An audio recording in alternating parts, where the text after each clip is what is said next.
So, Takla, can we get you to say hi?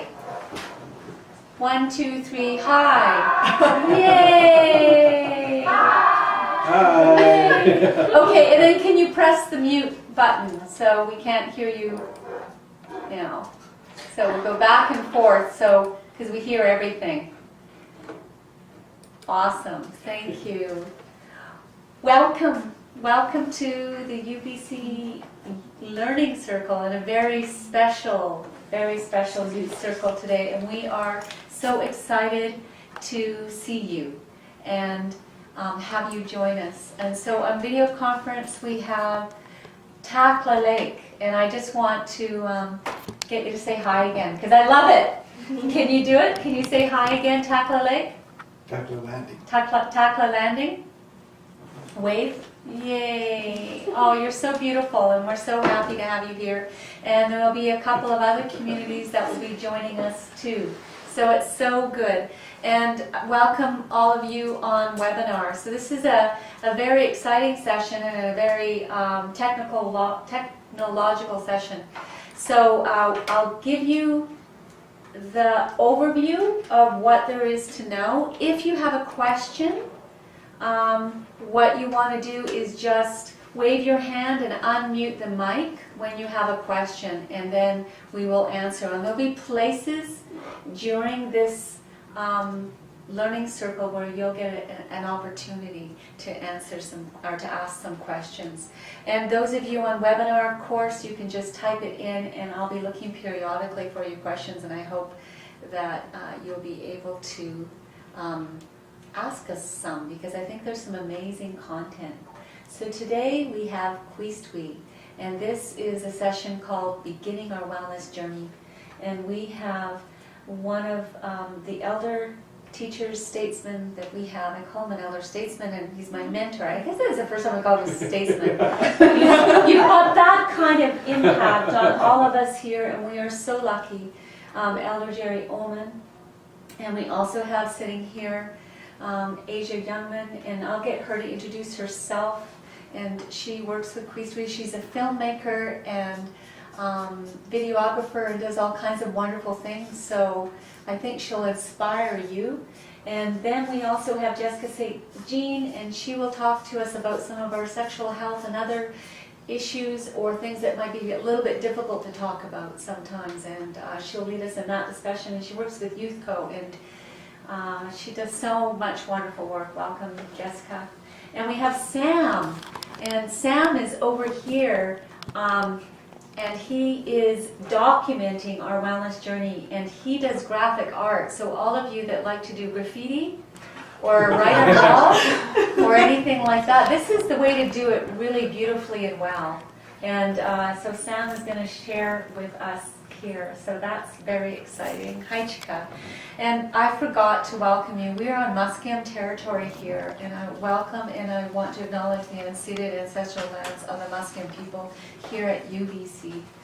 And so, I think now I'm going to turn it over to Jerry Ullman, who's going to start us with some ceremony, because it's always good to start in a little bit of a song or ceremony. All right. I'm going to do a prayer song of thanksgiving. And the first part of the song is thanksgiving for the planet Earth, that keeps us alive. We get the oxygen, medicines, food, clothing, everything we have that keeps us alive today comes from the planet Earth. Then the second part of the song is thanksgiving for the people that keep us alive. The ones that buy us shoes, feed us, give us shelter, teach us. All of those people, give thanksgiving for those ones.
wheesh, and look what I like. I love you.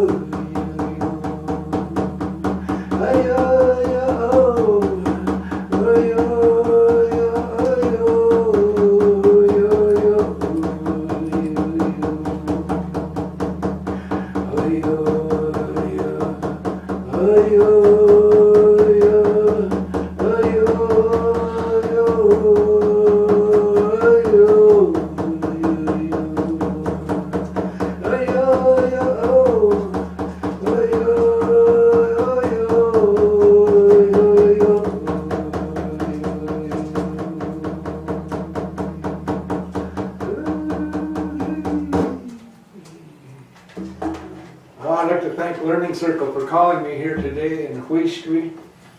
And I'd like to thank the young people for being here today.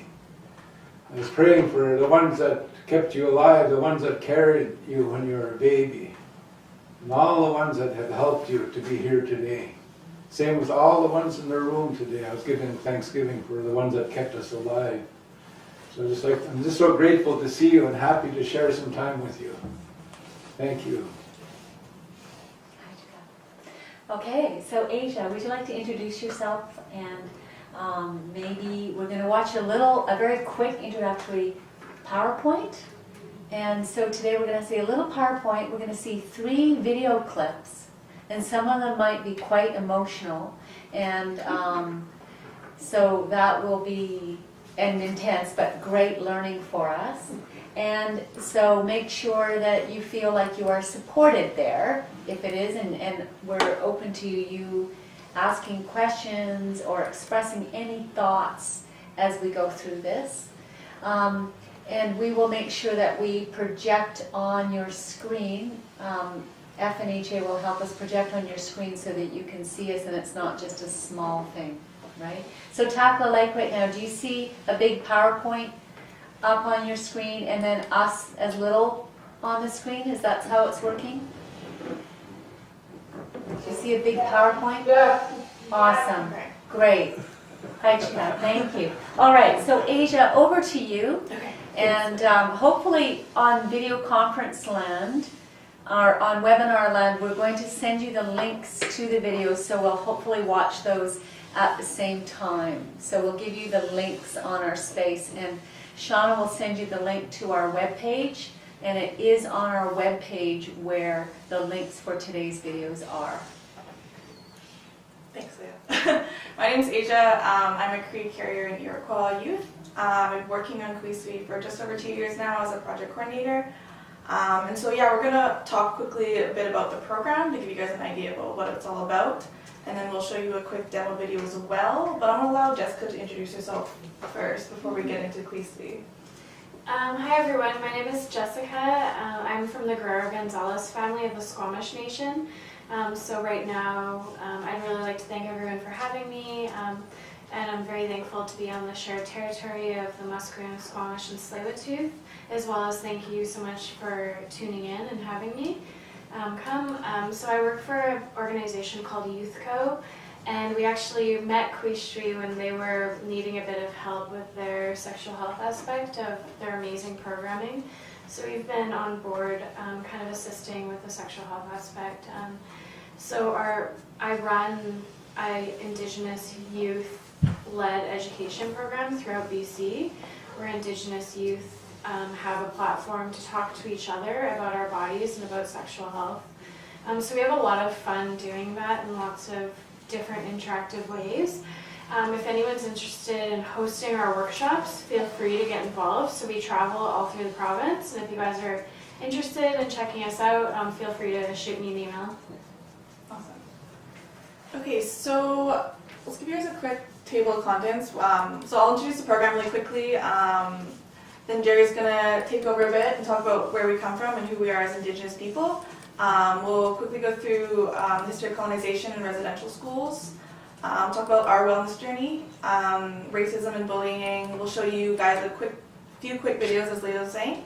And then we'll kind of end on pre-contact values and philosophy, and then open it up to any questions or comments that you guys may have.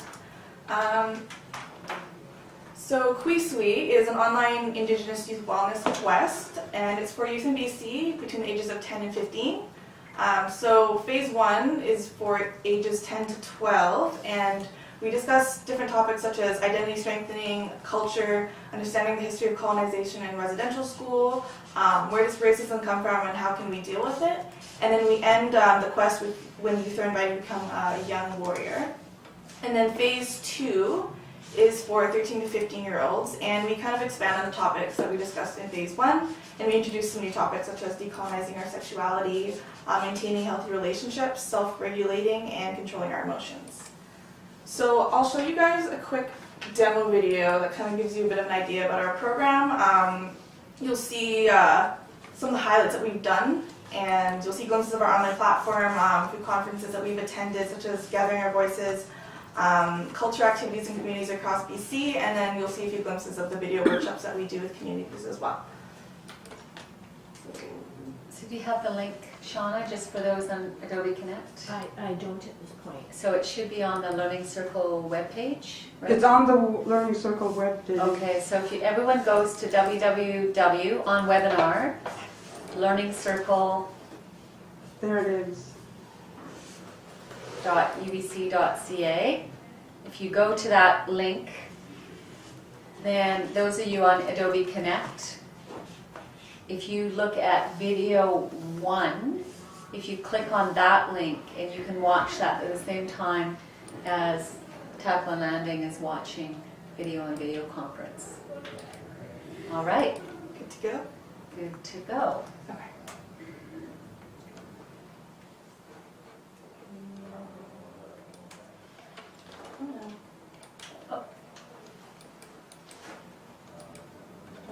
Oh, it's not going on now? It was earlier. It was. Oh wait, There it is. there we go.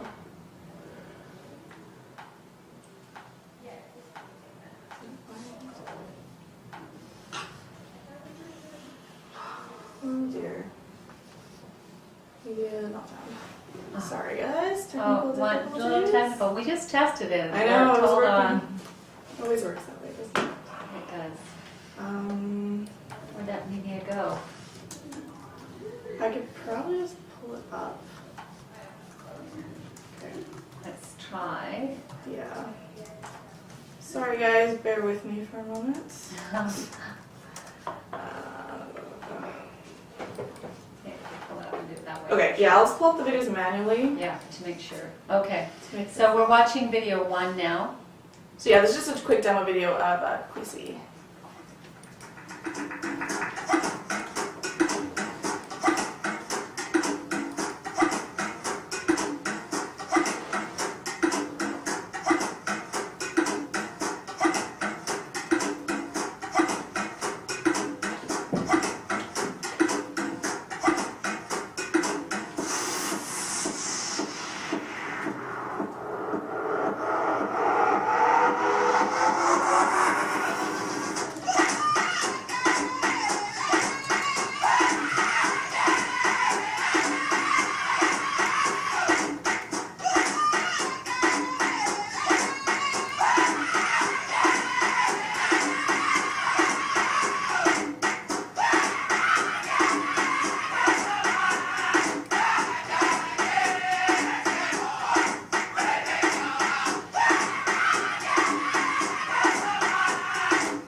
Okay, so Love it. I love the fireball red. Do you like that tapa? Sound was okay? You guys can see Sound good? everything? Everything? Awesome. Hopefully everyone's watched it now. So the word Cuystwi was actually, Jerry came up with the word. It's Statlian for let's go. So he's been a really important process in our program, and he's our wonderful elder. And as you guys can see, like videos are a really big part of our program. We really like to get youth involved with multimedia and use it as an outlet to tell their stories. So if you guys are ever interested in doing a film workshop, please get in touch with us on our website, which is www.indigenousyouthwellness.ca. So we're going to put PowerPoint again. And Jerry, do you want to take it away? Okay. Hadi. Takla. Good to see you. And whoever else is on and whoever else is coming on and will be on. I'd like to start off by talking a bit about the word Cuystwi. It's a Statlium word. I'm of Statlium descent. And it means let's go or idle no more. Another way of saying idle no more. And I'd just like to talk a bit about where we all come from as a people, as peoples in Canada, as First Nations peoples. You know that before contact with Europeans, we were a very healthy people, which means we had strong mind, strong body, and a strong spirit. And our bodies were strong because we had a healthy lifestyle. We had clean food, and it helped superfoods. We had superfoods because we harvested it ourselves, and there was no additives to it, and our bodies were very strong as a result. Scientists couldn't find degenerative diseases like cancer in our people before contact.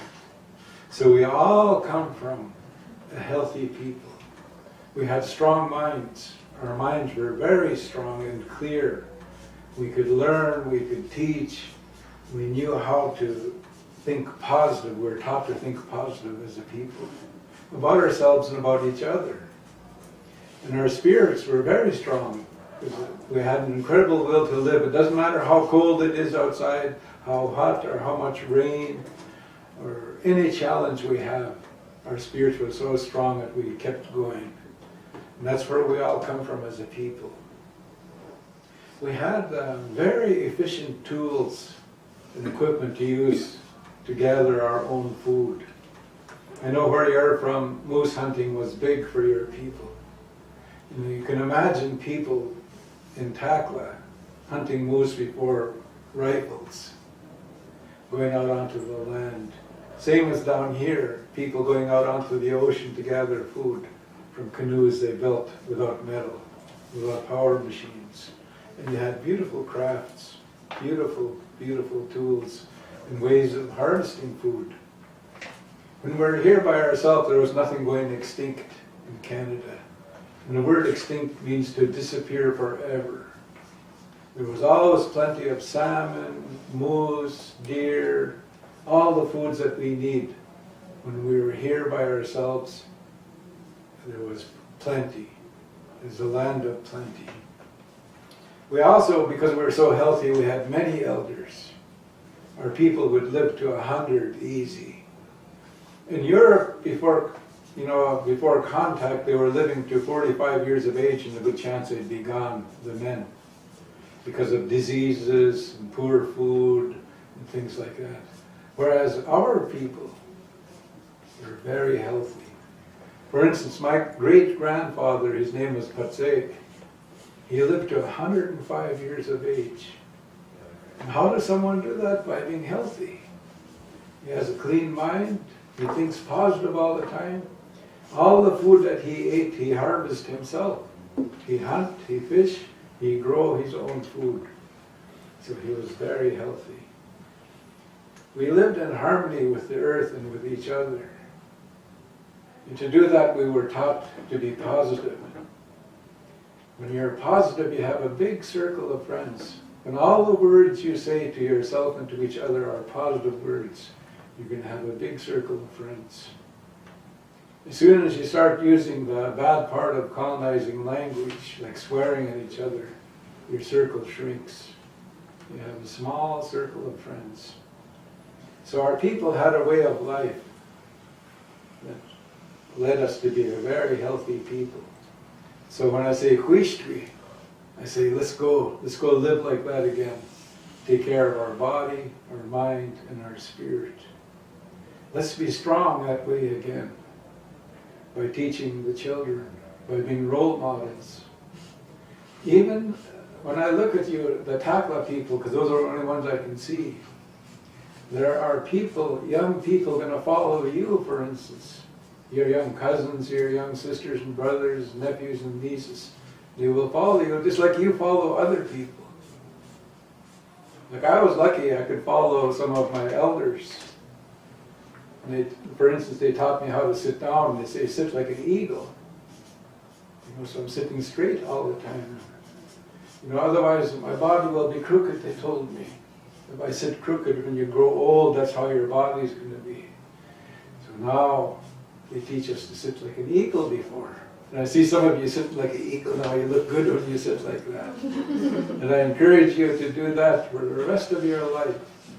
This is not just for a little bit. When they taught us before, it was for the rest of our life, so we'll have a good life.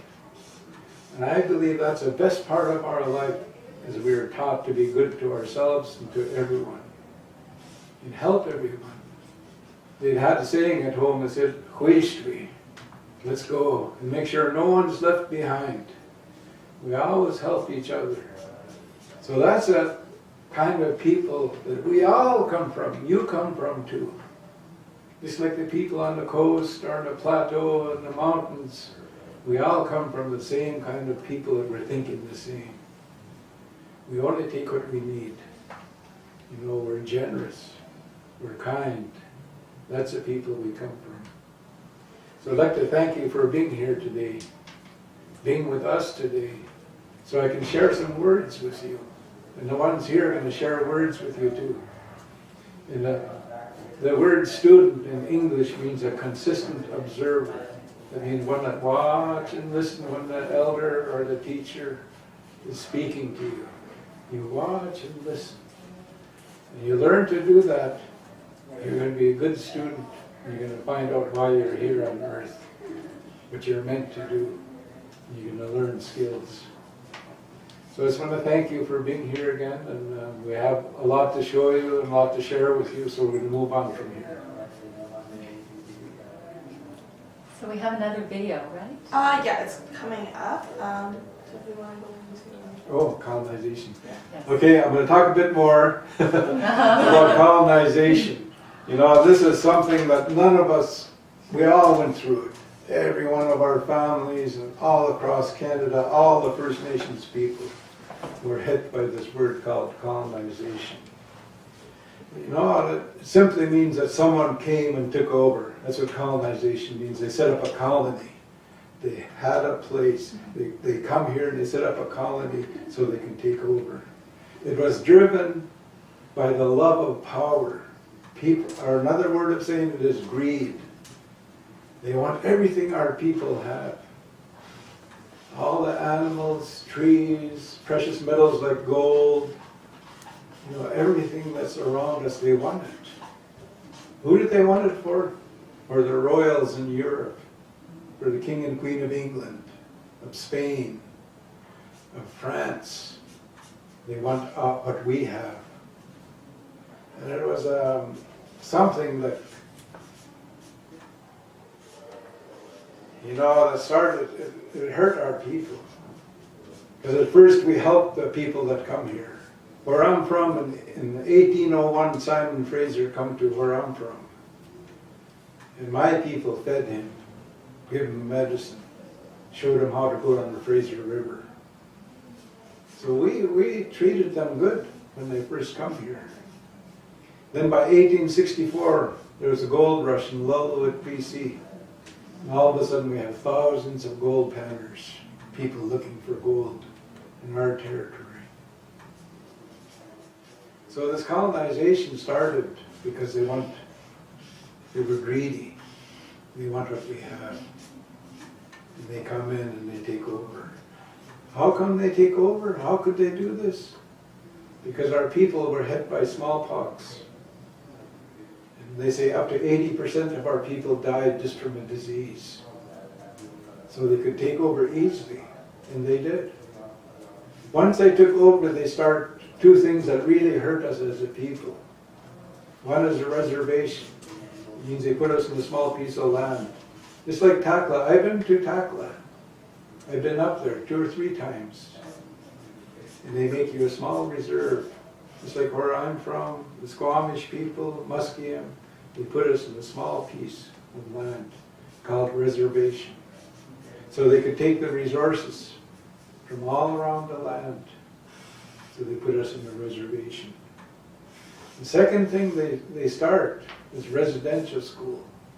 I went to Kamloops Indian Residential School. And people from all across Canada, First Nations, they have people that go to residential school. And that has caused a lot of pain and suffering for many of our people because it broke apart our family. We're still together as families in the reservation, but we're starting to learn how to talk to each other and say things like, I love you, a nephew, and our niece. We're starting to learn how to do that again because it was taken away. You know, in a residential school, in the way they taught us to be violent there, by being violent against us as children. You know, as youngsters, we absorb things like a sponge. We absorb what comes through the air to us. So when we hear violence coming towards us, we absorb it.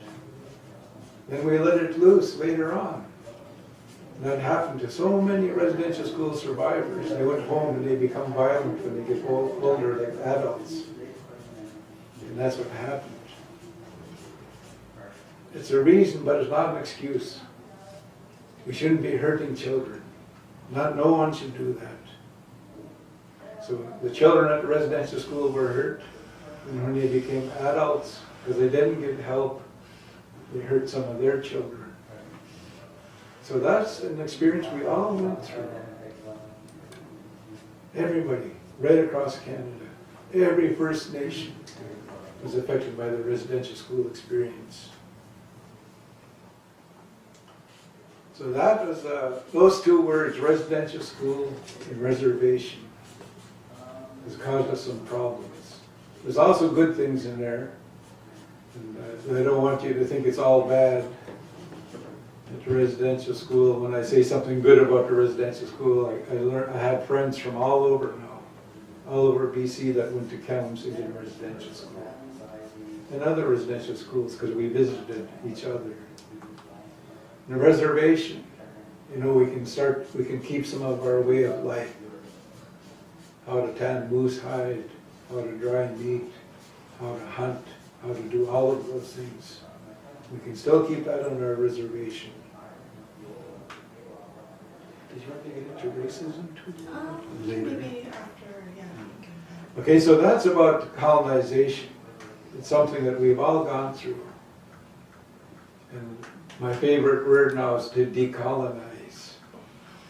That means let that part go and embrace our First Nations identity, who we are as a people, as Carrier, as Statlium, as Squamish, as Musqueam, as Chilcotin, as Okanagan, all of our nations, to embrace that. And thank you for being here again and for listening. It's so good to see you. Thank you, Jerry. So you guys might see some pictures on the screen. It's actually from St. Michael's Residential School up in Alert Bay. I'm not sure if anyone in TAC has ever been up to Alert Bay, but yeah. We're out there on video conference land. Have any of you been out to Alert Bay? So if you see these beautiful pictures, they're amazing. They're beautiful pictures because the school is being taken down. And there's Bo Dick there. He's an amazing ceremonialist, and he's dancing there as the building is coming down. Okay, so we're going to show you guys our second video called Colonization on Trial. It was actually filmed by Trevor Mack, and it's probably our best video in my opinion. It's pretty cool, and it really breaks down the history of colonization. And although it's like a really difficult history to understand, it really shows the strength of our people. Let's see if it works. Okay, so this is video clip 2 that we're going to watch. So those that are on webinar, if you go to video clip 2. Okay, I'm just going to pull that really quick.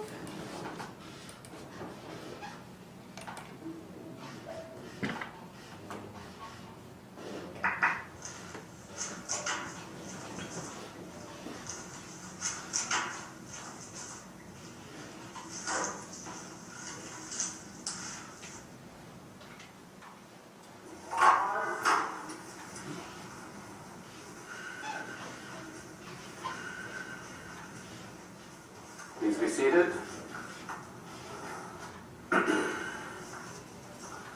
Will the defendant please rise? Colonization. You were on trial for cultural genocide and theft of land, specifically by attempting to erase the language, as well as the spiritual and cultural practices of Indigenous people. You were also on trial for disconnecting people from their families, their communities, and their land. How do you plead? Not guilty. Please take the stand.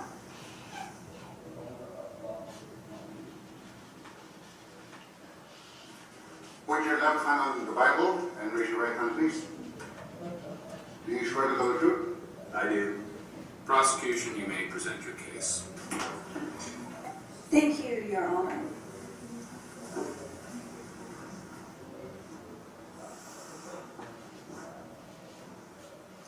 Is it true, colonization, that you believed the people who lived on this land when Europeans arrived were uncivilized and could be saved by European religion?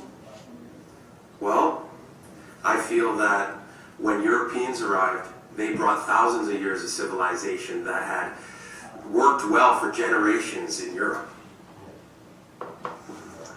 Did it ever occur to you that the people who lived on this land were also civilized for tens of thousands of years, and that it had also worked well for generations of people? No, we don't see it that way. I present to you Exhibit A.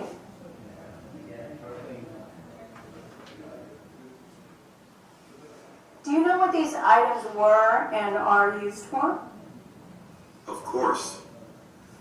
They're used to teach people to work, create art, and to pray. And now Exhibit B. No, just looks like junk. These indigenous items were used before your people came here. We use these items to hunt, to build, to tell stories, and to pass down knowledge.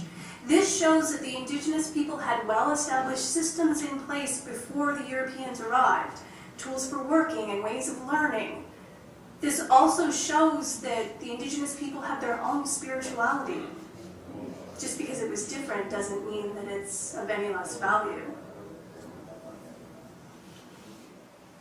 I have a question for you. What was the purpose of colonizing indigenous people? We wanted the land, and we needed the resources. And to do that, we had to create laws to separate and remove the indigenous people from the land. We had better ideas for the use of that land, and it's not like they were using it anyway. And how did you go about this, separating the people from their land? We did many things. The Indian Act was created, which was a set of laws to govern and control indigenous people, and establish reserve land set aside for Indians to keep them away from white people. We made it illegal for them to leave the reserve, illegal for them to vote, to go to university, to hire a lawyer, and so on. And this was so whites could start using the land, building towns, farming, logging, and mining. Residential schools were set up for the purpose of removing the children from their communities. And by disconnecting them from their culture and their identity, we were able to educate them about the wonders of European life. We were just trying to help. Are you aware that the Indian Act and its policies, as well as the residential school system, led to the abuse, sickness, and death of Indigenous people? And sometimes that's just what happens through the process of colonization. Are you aware, however, that those policies and systems failed to solve the problem of civilizing the Indigenous people? How is that? Indigenous populations, languages, and cultures survived in spite of the best colonial efforts by Europeans. When they arrived here on this land, we wanted to share and introduce them to our way of life. Driven by greed, they sought to control the Indigenous people through policy, war tactics, and race-based laws. The Europeans began to destroy our food sources by overhunting and fishing, attempted to kill our system of governance by outlawing the potlatch from 1876 to 1951, and attempted to exterminate our language and culture by stealing our children and forcing them into residential schools. They made it illegal for us to defend our Indigenous rights until 1960. We have experienced continued interference from social workers and the child welfare systems, like the 1960s scoop that saw the removal of our children in massive numbers from families. These children were often placed into non-Indigenous families. Even today, they continue to separate us from our land and our culture and blame us for being a burden on society. These are problems we did not create for ourselves or for our people. The effects of colonization have been extremely damaging. Yes, these policies cause disconnection, loss, grief, anger, shame, and death.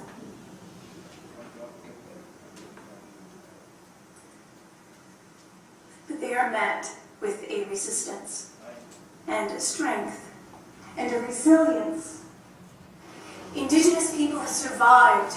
We were never conquered. We are strong people, and we are decolonizing.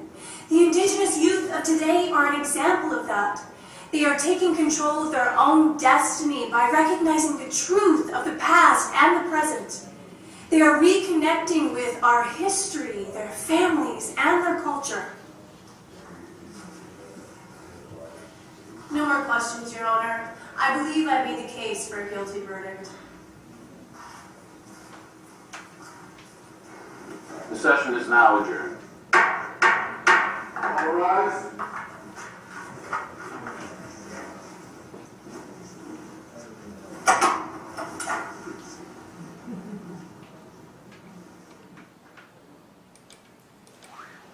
Oh, that's good. So what do you guys think? Like it? Yeah? I know it's a bit of a long video, so thank you guys for being so awesome and sitting through it. No, you didn't like it at all.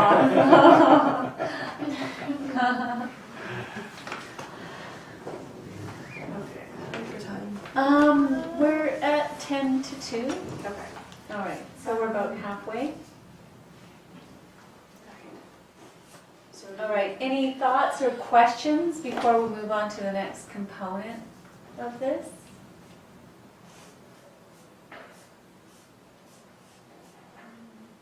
From anyone?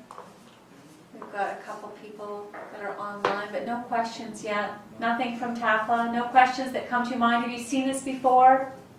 Did you know about this a little bit? He's going to undo the mic and let's find out. Whoa. Whoa. Did you know about this before? No? No. You haven't heard about it from your moms or dads or anyone? No? Okay. Wow. Does it surprise you?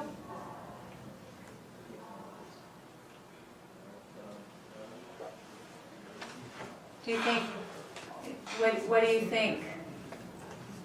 Those are big questions. We'll let that sit with you. We'll let that sit with you for a minute. But thank you for turning that off. It's hard to ask questions directly about those kinds of things. Yeah.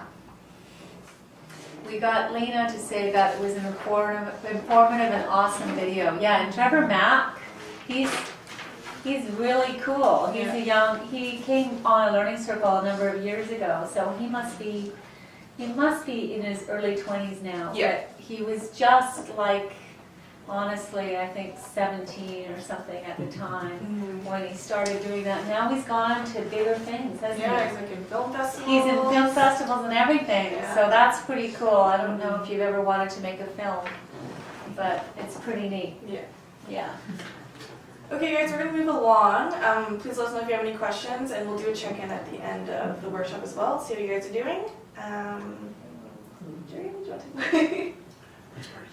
Just talk about our wellness journey, and then we'll go into Jessica's kind of. Okay, we're gonna start moving into, we looked at a little bit of history, where we come from, what happened, and now we're gonna talk about wellness, or being healthy, and learning to look at ourselves to see what we need to change about ourselves, or what we need to strengthen, or what we need to get rid of.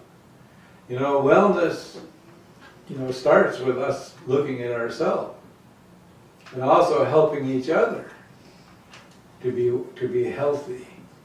You know, I look at you and you're young people at Takla. Like you could be my grandchildren or my nephews and nieces. And the message I want to give is that wellness starts with ourselves. When we look at ourselves, and we start to look at what can I change about myself?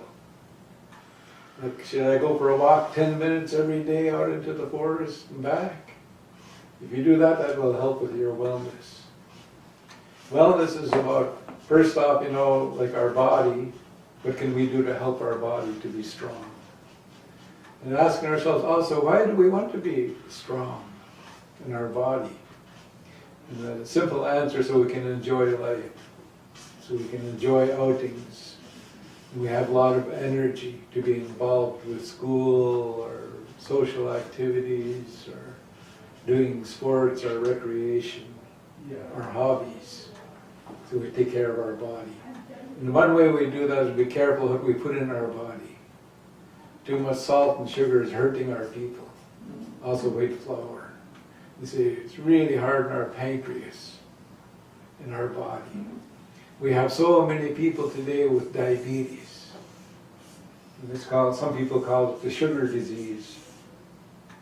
If we have too much sugar in our system, it hurts our body. Too much salt is bad for our body too. Too much carbs. So we need to be careful what we put in our body.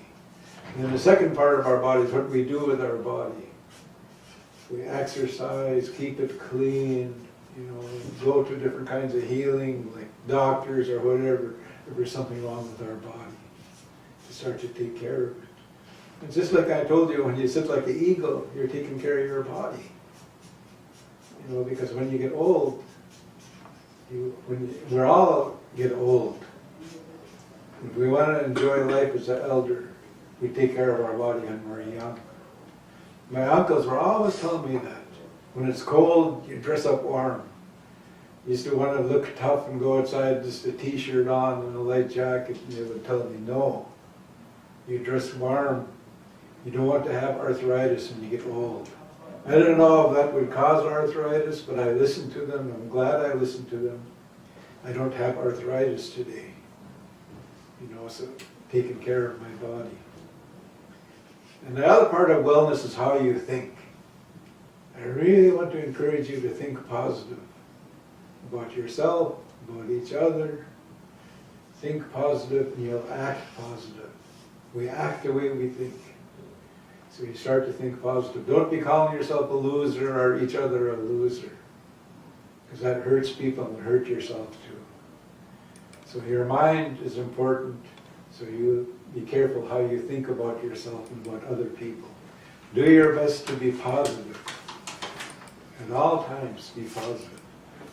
That's what I was taught to think positive.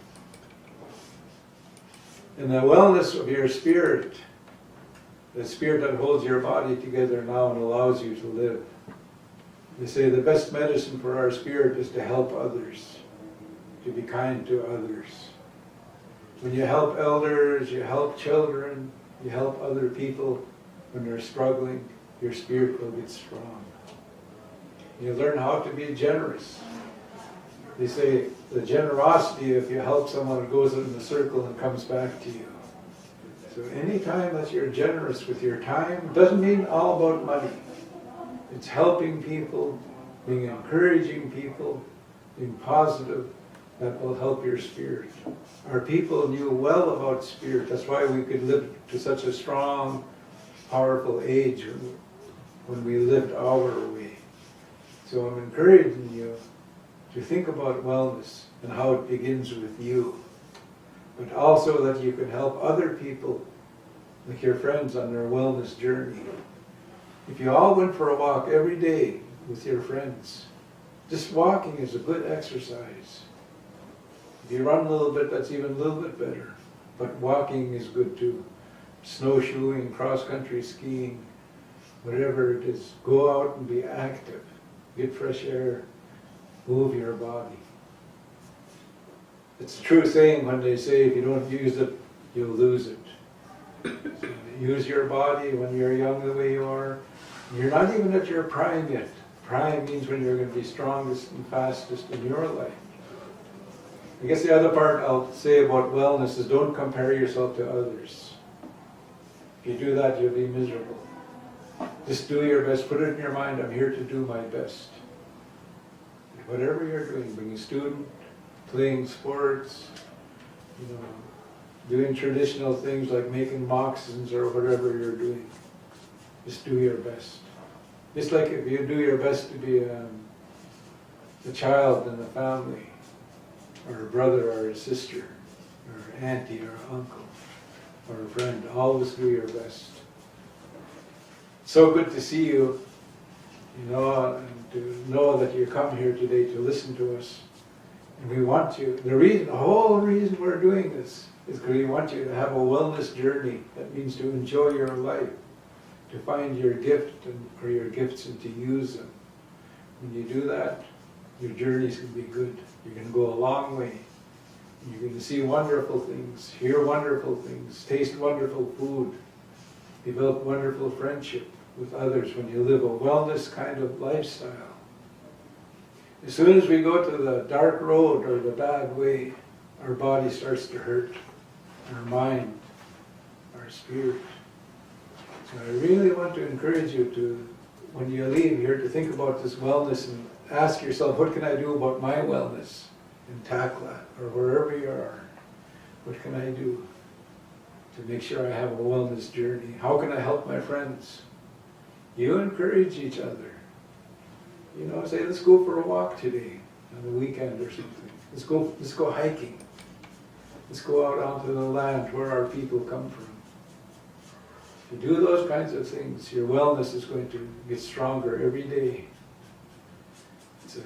This wellness journey it's not a destination, it is a journey. It's something we must do every day. As long as we can walk and talk, we must think of our wellness. So thank you for being here listening. I know it's hard to sit for an hour or so and listen, so we're going to move on again from here. Can I interrupt for a sec? Jerry, thank you. Hi, Chika. Can we stand up for just a second and shake, like for 30 seconds as fast as you can? Okay? Stand up. Stand up. Stand up. Tackle. Let's go. Stand up.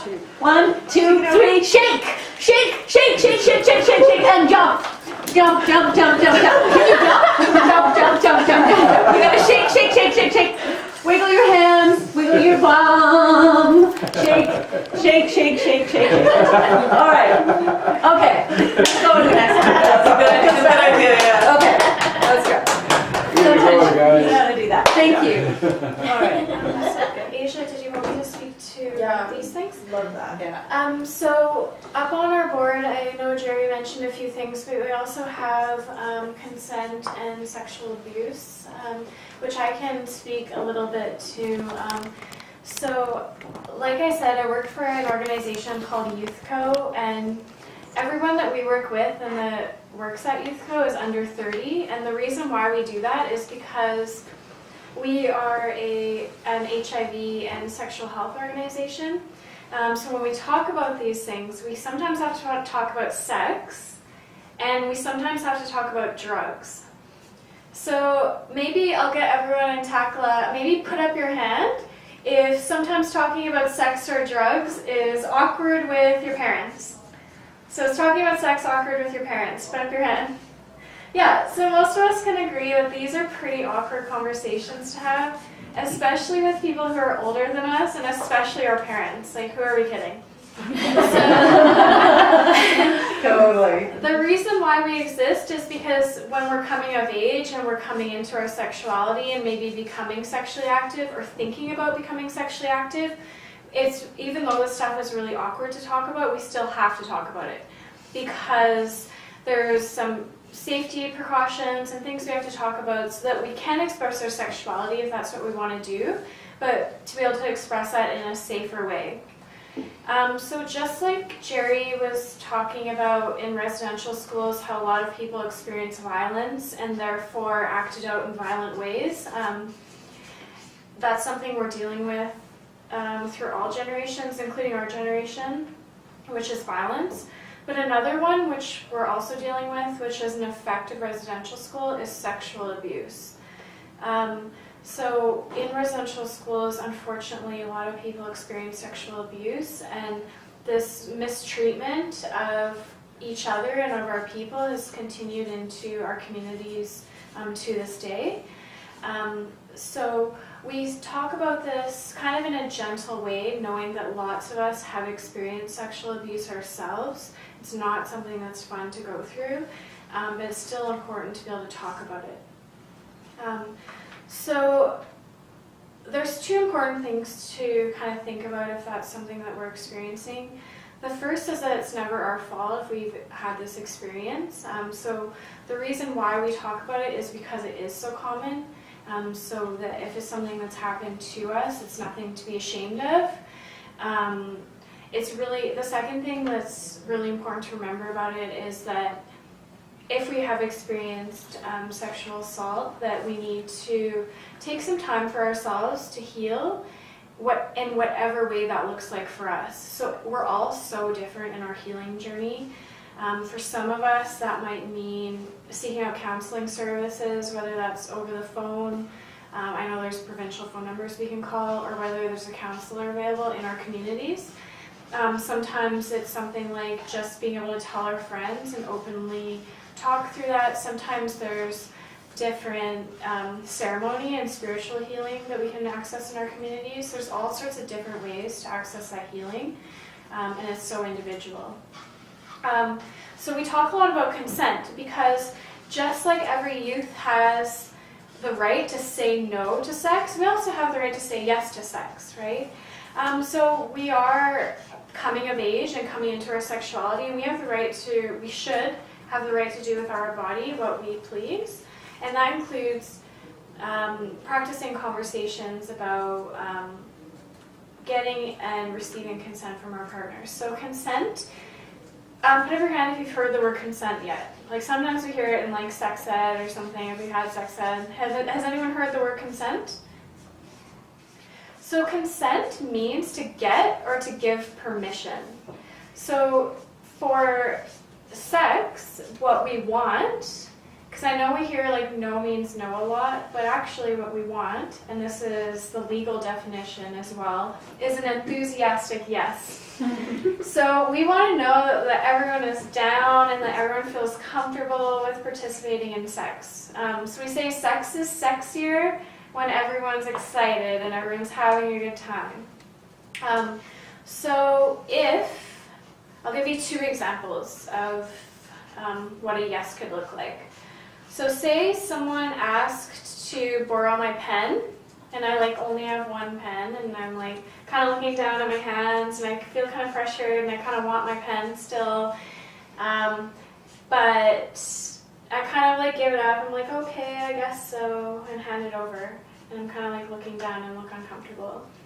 So that is not a good example of consent.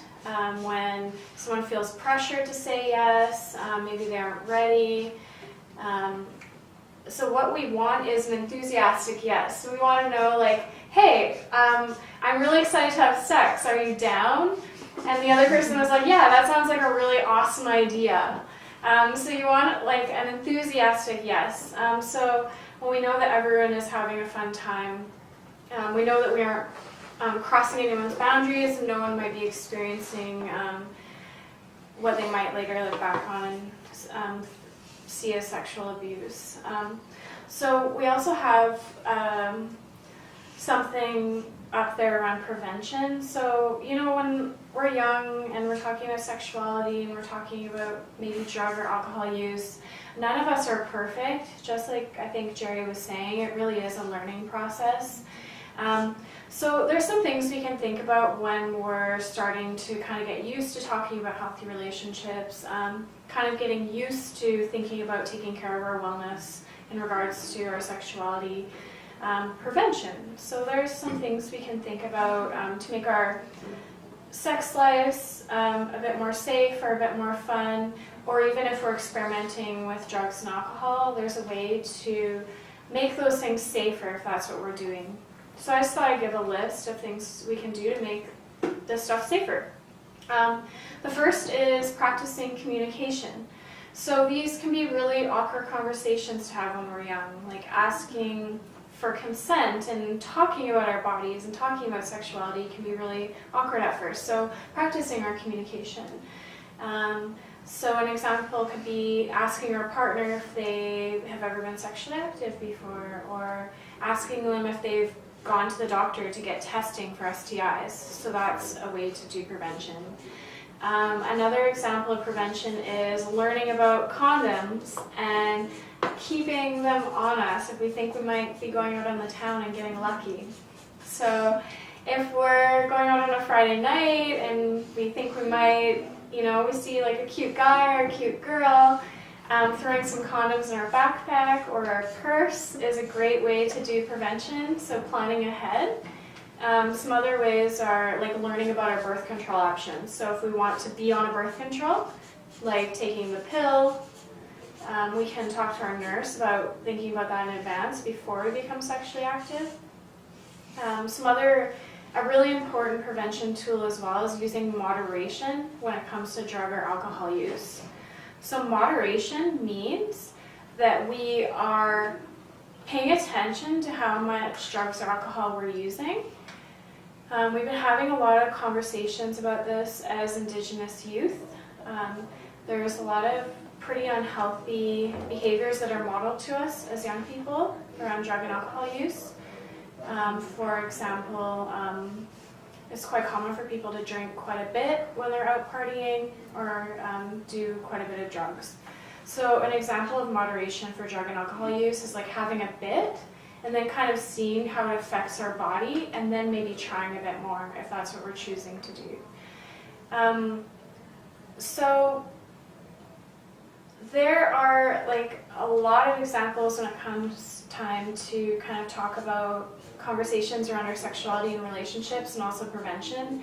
I would encourage you to check out our Youth Co website for more information, and I'm sure Asia will give that at the end, I believe.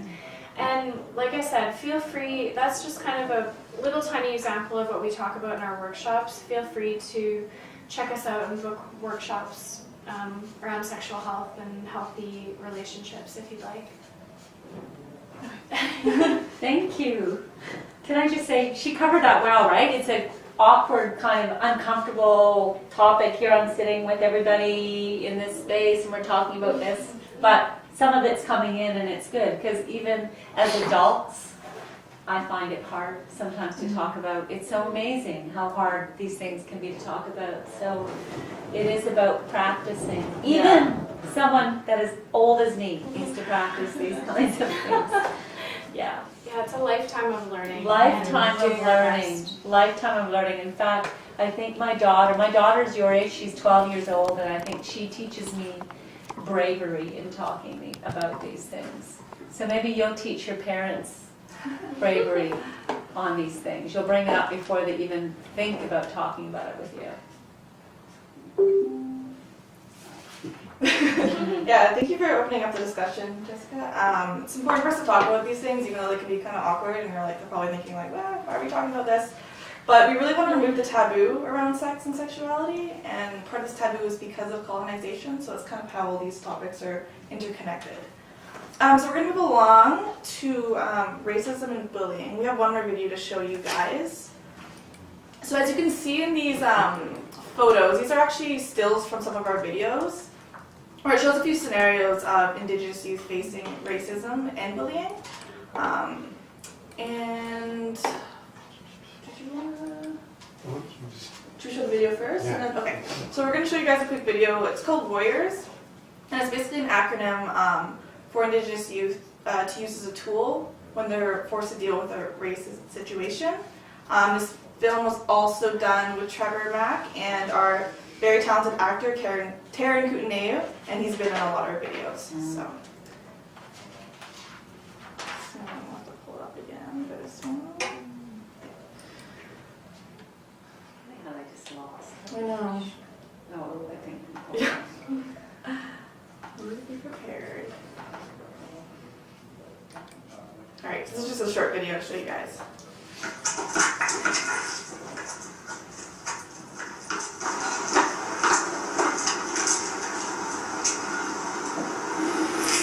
Oh dude, the new Indians are actually play basketball with us. Those people aren't even showered. It's probably like covered in dirt. There's no way he's touching our basketball. He's already wearing the white shoe. What did he show? Shh, guys, I think he can hear us. Good. He needs to not ever be on our team. We do need a mascot though. I think Indians are good mascots.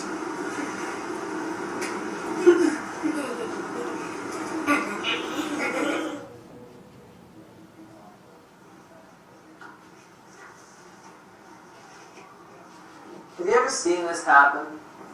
Or has it happened to you? This is so not cool. Here are some steps I take when I have to deal with this kind of situation. It's called Warriors. These are some helpful steps to take when we are forced to deal with racism. W. What just happened? A. Assess the situation. R. Racism. Is it present? R. Recognize safety. If you intervene, will you be putting yourself or others in danger? I stands for I can do this. Whether it's asking a teacher for help or correcting somebody on some history, don't be afraid. We can stand up against racism together. O. Organized plan of action. Do you think you can handle this by yourself? Or can you use other people to help intervene? R is for response. Choose the appropriate action for the situation. And last but not least, S. S stands for stand together. You are not alone in this fight. We are all warriors, and together we can stand up against racism.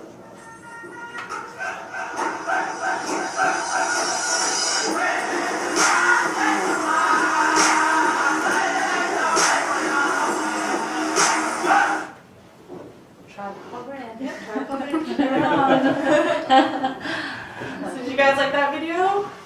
Bit shorter than the last one? Yeah, good? Awesome. Okay. So yeah, we're gonna actually talk a bit about racism and bullying. I know in my own experience, when I was growing up, I dealt with some racist bullying when I was in school. And it really damaged my identity, and I didn't realize that until I was a bit older. And it made me a bit ashamed of who I was as an Indigenous person, and it prevented me from embracing my culture and learning more about my culture. So it kind of links back to our wellness journey and decolonizing.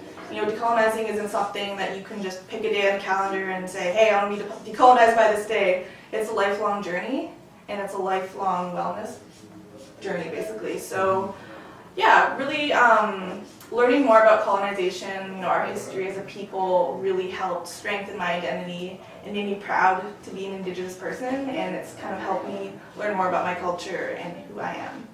So hopefully this video will give you guys a few ideas of how you can handle a situation like this. What's really important is making sure that you guys are safe. You don't want to go into a situation to put yourself or anyone else in harm. And yeah, it's really important that we all stand together as well. Okay. You know that racism is part of colonization. There's many lies told about our people. Many, many lies. There's absolutely no truth to them. For instance, maybe you've heard the word stupid Indian. We're not stupid. We're brilliant. We have potential. And we take care of our mind. We knew how to take care of our mind before. We were a positive people. We were live in harmony. All of those wonderful things that you may have heard were true. But everything that was said negative about us is absolute lie. When they say drunken Indian, if they look at you and say, oh, you're a drunken Indian, they don't even know if you drank at all. Before the Europeans came, we had no alcohol in our community. Not one, or drugs. So we're not drunken Indians. We're not stupid Indians. That's racist talk. We're not crazy Indians or lazy Indians. Those are lies. Absolute lies. So we've all heard those, whether it's in a movie or in a book or heard it live. And I really encourage you to follow that warrior's way that young man was talking about how to address racism. We need to stand up together to this. If you see one of your young relatives being hurt by a racist, you go stand beside your relative to give a sign, I'm with them. When we stand together, as soon as a racist comes, if we all come together and outnumber the racist, we start taking away their power. Because when they start to come after us, and if we back away and we don't do anything, it's like one of my elders told me, if someone steps on you, if you don't make noise, they'll keep stepping on you. So we must make noise together to stop racism when we see it happening to our friends or to our relatives or to ourselves. One way of making noise is to go for help. Go see the teacher. Go see the counselor. Go find someone to help you. When we can talk about this, just like what we're a little earlier on, we're talking about sexuality. We need to talk about all the things that hurt us, and racism is one of them. I told you, we started this afternoon, I told you come from beautiful people. Your ancestors were beautiful people, and you're beautiful people. We must not listen to the lies that were created about us. We are a beautiful people. We must keep going back to that thought and remind ourselves and each other. We're good people. We come from a great people, beautiful people. And that's how, because racism is a sickness. No one has a right to dominate another person. No one. And that's what racism does. That's what racists do. That racism has really hurt our culture, our way of life, our languages.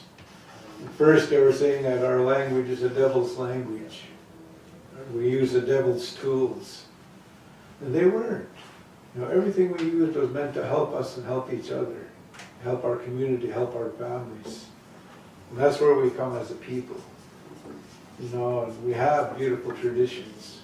Like when you first kill a moose or a deer, you have to give it away. Anything you make, you give it away. I remember when I made my first hand drum. I was negative thinking about myself. I was thinking, oh, I can't do this. Because that's how I used to think. And when I finished my hand drum, it looked so beautiful. Everything came together. And the teacher says to me, Jerry, you have to give it away. I didn't want to. I didn't want to give it away. It's to me, it's like the first beautiful thing I made in my life was a hand drum. Because it looked good. It wasn't crooked or anything. It looked perfect to me. So I gave away that hand drum. And ever since I've received many hand drums. So that's a good teaching, to be generous. And not to believe.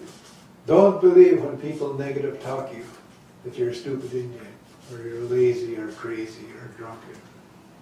Don't believe that. Because when we start to believe that, we become that. Many of our people fell to alcohol. Many. In car accidents, and fights, and violence. Destroyed livers. Because they listened to that. They couldn't help it, because usually you're told as a child, you're a drunken Indian. And we absorb that. Remember when I said we absorb things as children?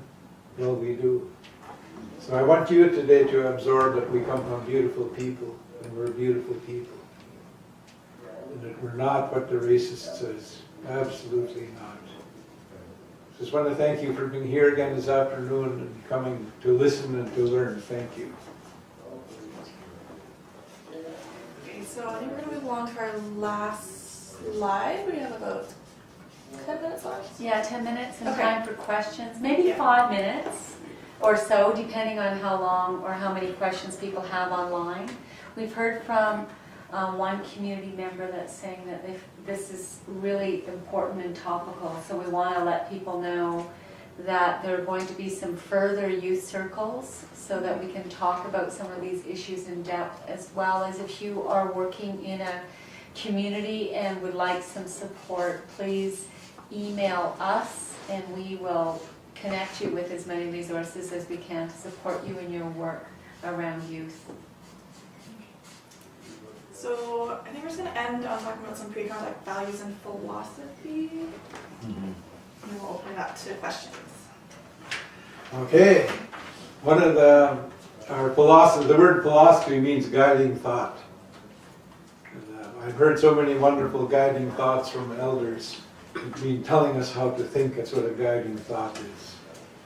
And I told you one already, that if we don't make noise when someone steps on us, they'll keep stepping on us. So we must learn how to make noise. Can I have the 1, 2, 3.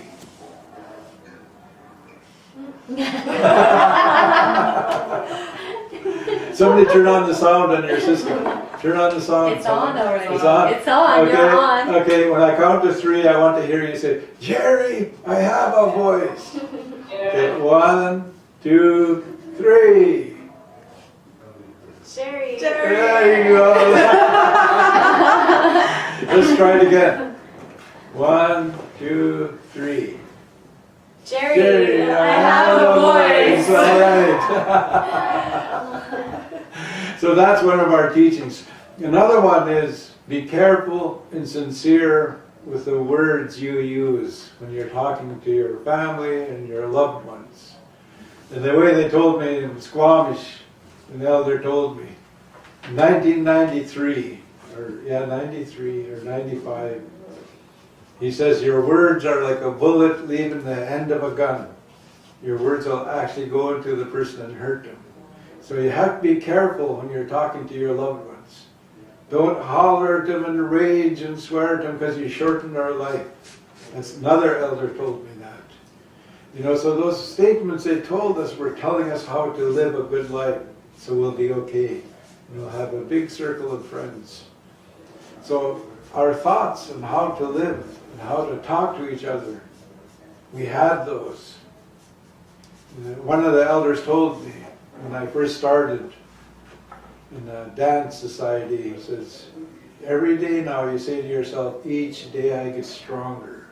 Each day I get stronger. Because it's so easy for us to think negative and to talk negative. So think of strength. Think strong. Think positive. And those are our ways. And another thing that my granny would say, when I go fishing, son, take only what we need. Don't take more. Take what we need. If we have extra, we'll share it with other people. So they're always teaching me to be generous and to be helpful. Another time, my mother told my brother and I, we were driving by Shuki's house, an elder in the reserve. And there's an old man, so probably 93, 94 years old, and he's trying to cut his wood outside. And my mom says to my brother Brad and I, you guys get your axes and go cut his wood. And we're walking out the door and she says, and don't take any money from him, because he's our relative. So my brother Brad and I go over there in the morning and we cut all his wood, we split all his wood and stacked it up and put it in his woodshed. And, I remember that old man comes to the door with his cane. He's thanking us for cutting his wood. And it's like he has tears in his eyes. He puts his hand out, his hand shaking. He says, here boys, get yourself something. He's going to give us $5. And we said, no, we can't take it. You're our relative. We're supposed to help you. And my brother and I walked away and we talked about how good we felt in our heart for helping that old man. That's part of our guiding thoughts, is to help those people that need help. And we'll feel good inside when we do that. So I really encourage you to talk to elders that will talk to you, healthy elders, and ask them, how did we think before? How did we live before? What did we do in regards to food, the land, each other, yourself? Because that's going to be your guiding thoughts. That'll help you to live a good life. So once again, I'd like to thank you for being here. We're winding down here. I want to give you a chance to ask some questions if you have any. Or tell us if you enjoyed your afternoon with us. We'd like to hear from you. And I think there's people online too that might have some questions or comments. So we'll go back to that now. So yeah, did anyone have any questions, comments? How are y'all feeling? We're having a little bit of interaction online about having further workshops, but no questions yet. Any questions online? And in Takla, do you have any thoughts or questions? Any comments? Did you enjoy yourself? Did you learn anything? No comments. No comments. Don't want to talk. That's okay. You don't have to. It's been a long afternoon. Is there something that you want to learn more about? Can you tell us that? Sexual health? Like if you were to do something next time, what would you like to learn more about? What would be fun for you? Relationships, maybe Relationships. Relationships? Go ahead. Go ahead.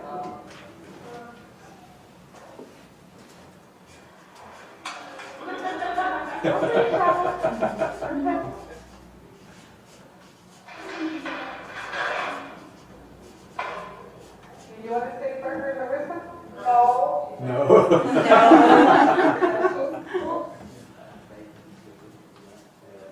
She said more on the residential schools. Okay. Okay. And we can send some of that information out as well to you so you can link to it, so you can watch it more. Absolutely. There's some very good sites that have some of that information, like Where Are the Children and Residential School Society and others that have some really good information that can teach you more.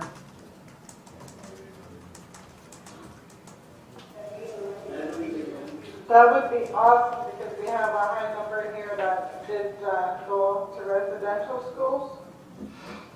Okay. Yeah, we'll talk more about residential school next time and healing the impacts of residential school, more importantly. Yeah. So yeah, our next learning circle will be on February 16th. So yeah, if you can come February 16th, we're going to have a circle that's specifically on residential school. So any more questions or comments? You might have one.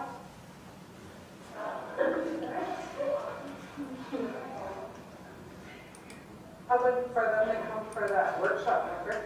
She was talking about a workshop. You guys want that? Invite them here. Yeah, we can invite them to come to talk about it. Yeah, that would be fun, hey? That would be great. Can you connect us? Yeah, we can connect you. So if you just connect with us through Shauna, Duncan through the Learning Circle, or just email us, and then we'll make sure that we connect with Jessica and others for workshops. If you want us to come up there, absolutely open to that. Not us, but Jessica or Youthco or Cuystwi. I also just wanted to tell you about a couple of other learning circles that are coming up that may be of interest to those of us still left online. And so we've got 2 more youth learning circles, so one on February 16th. We also have canoe culture. So next week we have one on January 26th, and we're going to hear from Brandon Gabriel about canoeing and the importance of that for our culture. And then on February 2nd, we're going to have one on transforming conflict. So these are maybe more adult ones. I mean, we all can learn from them. And another one, part 2, is around lateral kindness. So we have a couple of learning circles coming up. And of interest maybe to you and Takla, as well as youth that are on the learning circle on Adobe Connect, we have summer science. In the summer, in July, in the first 2 weeks of July, and that's where First Nations youth come from all across BC and some from across the country come to UBC for a 1-week camp, and it's both cultural as well as you'll enjoy all kinds of really fun activities, science, and learn about science careers at UBC, and they're for different age groups, so look out for that because those are awesome and lots of fun. All right, hi All Chika. right. Thank you. Thank you for Let you coming. escape now. And have a wonderful day. Thank you for joining us. Can we just have one last look with the camera? Just on, I want to show you the beautiful art that Sam has created to close. Look at this. Do you see this? And it looks really far away, but it's absolutely gorgeous. And we can probably take a picture of that and put it on our website as well. But it's fantastic. And as you travel through this beautiful thing, you'll see that everything that we've touched on and talked about today is there in such a beautiful way. All of our woven story from the start of this session. Thank you so much. Take care of yourself, Thank you, everyone. Have a good day. Thank you. Bye-bye. It's gonna be like your